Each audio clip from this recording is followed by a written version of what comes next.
Nessa aula, nós vamos começar a estudar o fenômeno conhecido como ondas estacionárias.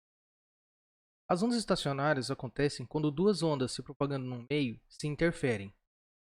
Para representar isso, eu vou utilizar aqui duas funções de ondas harmônicas, y1 e y2, com mesma amplitude, mesmo número de onda, frequências angulares iguais.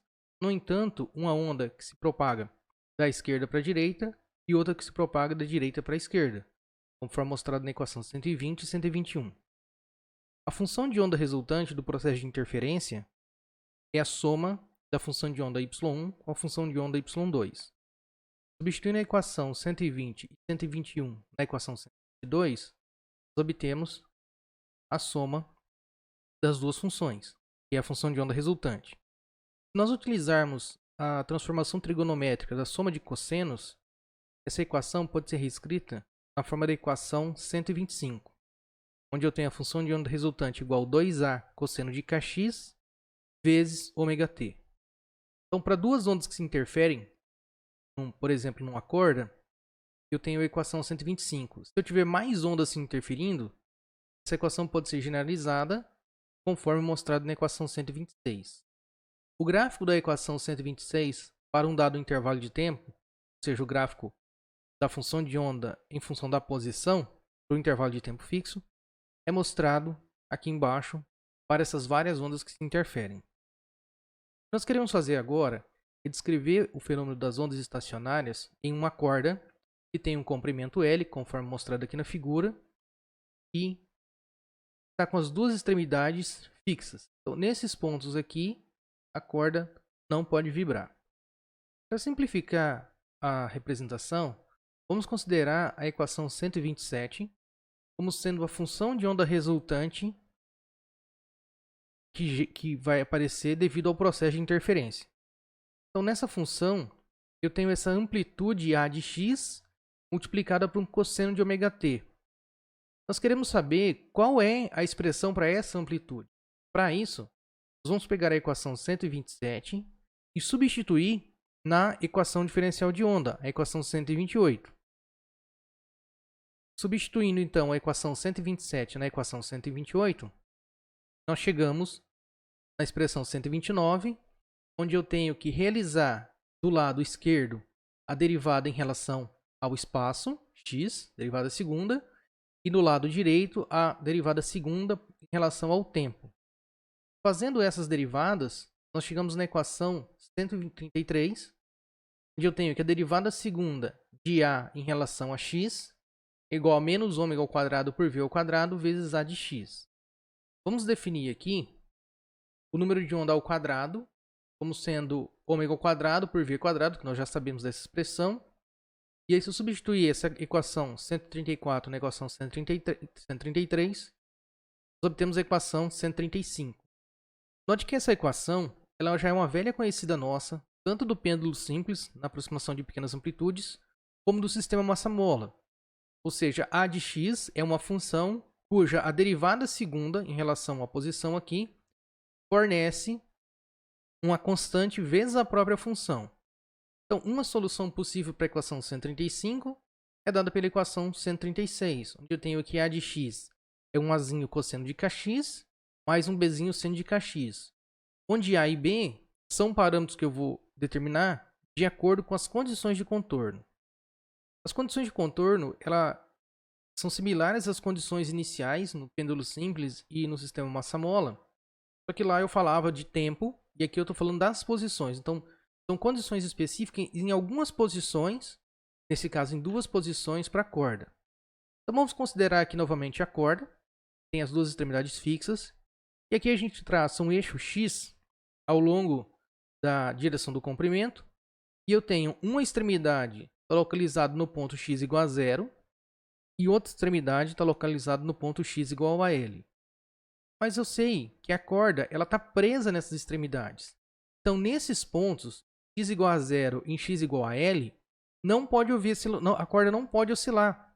Ou seja, a função a de x, que é uma amplitude, ela tem que ser 0 nesses pontos.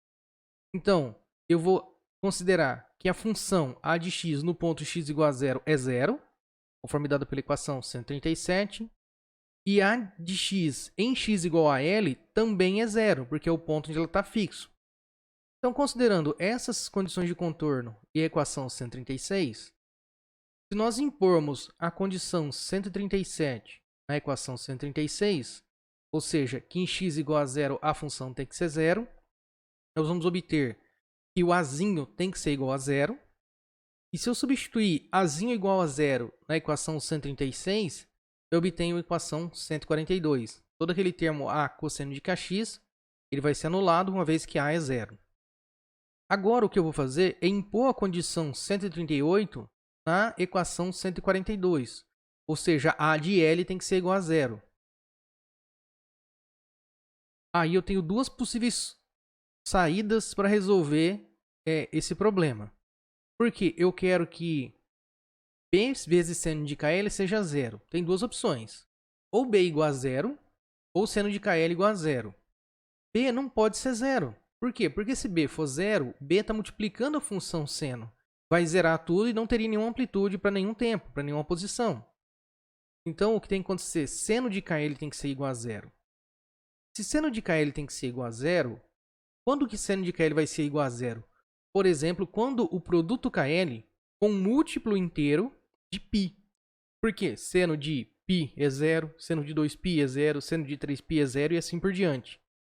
Então, o produto KL tem que ser igual a nπ. Se eu isolar o K, eu tenho então que o K, que é o número de onda, ele tem que ser nπ sobre L, conforme dado pela equação 147. Mas, da definição de número de onda, eu sei que o número de onda é 2π sobre o comprimento de onda. Se a equação 147 e a equação 148 representam o número de onda, se eu igualar essas equações e deixar isolado L, eu vejo que num comprimento L da corda vão aparecer N comprimentos de onda sobre 2. Então, mais claro, vai aparecer exatamente essa figura quando nós fizemos o gráfico da função de onda. Então, num dado comprimento L da corda, vai aparecer N semicomprimentos de onda, e esse N, lembrando que ele é um número inteiro positivo. Continuando a nossa análise, a gente já sabe então que o número de onda é nπ sobre L, mas eu também sei que o número de onda é ômega por V. Logo, se eu igualar essas equações, eu posso escrever a frequência angular ômega como sendo nπ sobre L vezes V. Mas ômega é 2π sobre o período tal. Então, se eu igualar novamente essas duas equações, a 153 e a 154, eu chego que 2π sobre tal, que é o período, é igual a nπ V sobre L. E eu tenho o quê? Que o período é o inverso da frequência, aquela frequência medida em Hz. Então, se eu substituir a frequência da equação 156 na equação 155, eu chego numa relação para a frequência é igual a NV sobre 2L. Ou seja, a frequência da onda que surge na corda devido às ondas estacionárias, ela vai depender de N, desse número N, de V sobre 2L. Como a frequência depende de N, eu vou escrever que essa frequência, eu vou chamar ela de F índice N, é igual a NV sobre 2L. Essa equação 2.152. Então, nota, a primeira coisa que a gente consegue notar é que não é qualquer valor de frequência que vai aparecer. E como eu tenho o N ali um número inteiro e positivo, então eu tenho N igual a 1, 2, eu não posso ter N igual a 1,5, por exemplo. Na equação 158, o que eu posso notar? Vamos tomar N igual a 1. Se eu tomar N igual a 1 na equação 158, eu vou ter a primeira frequência, que é V sobre 2L. Essa primeira frequência a gente chama de modo fundamental ou primeiro harmônico. Se eu tomar N igual a 2, eu vou ter F2 igual a 2V sobre 2L. Só que se eu reparar, a frequência 2, o que ela é na verdade? É duas vezes a frequência 1. Então, se eu tiver um valor que é o dobro da frequência fundamental ou do modo fundamental, eu tenho o que eu chamo de segundo harmônico. E assim também para N igual a 3. Se eu tiver N igual a 3 na equação 158, eu vou ter F3 igual a 3V sobre 2L. Isso nada mais é do que 3 vezes a frequência fundamental, terceiro harmônico. Para n igual a 4, eu vou ter a frequência 4, que é 4 vezes V sobre 2L, nada mais é do que 4 vezes a frequência fundamental ou o quarto harmônico. O que eu tiro disso se eu continuar fazendo? Eu vou ver que a enésima frequência, Fn, é igual a n vezes a frequência F1. Ou seja, as frequências que vão aparecer nessa corda, devido ao efeito de ondas estacionárias, ela vai ser sempre um múltiplo da frequência fundamental. Bom, agora nós temos, lembrando que nós temos a equação 127, né, que é a função de onda, e eu sei quem que é o A de x, quem é a amplitude. A equação 142 diz para mim que esse A de x é B seno de kx. Eu sei também que o número de onda K é nπ sobre L e que a frequência angular é nπv sobre L. Se eu substituir a equação 153, 147 e 142 na equação 127, nós chegamos na equação 167, onde a função de onda é B seno de nπ sobre Lx vezes cosseno de nπv sobre L vezes t. O que eu posso fazer agora? Eu posso considerar um instante de tempo qualquer e fazer o gráfico dessa função para diferentes valores de n. E vamos ver o que acontece. Quando eu faço esse gráfico, então aqui, para n igual a 1, eu vou ter metade do comprimento de onda aparecendo na corda. Para n igual a 2, eu vou ter um comprimento de onda inteiro. Para n igual a 3, eu vou ter um comprimento de onda e meio dentro de um comprimento L. Então é exatamente essa figura que nós veríamos se a gente consegue ver uma corda, uma onda estacionária numa corda, seria exatamente essas figuras aqui. Onde a linha pontilhada, né, representa a função no outro instante de tempo. O que a gente quer fazer agora?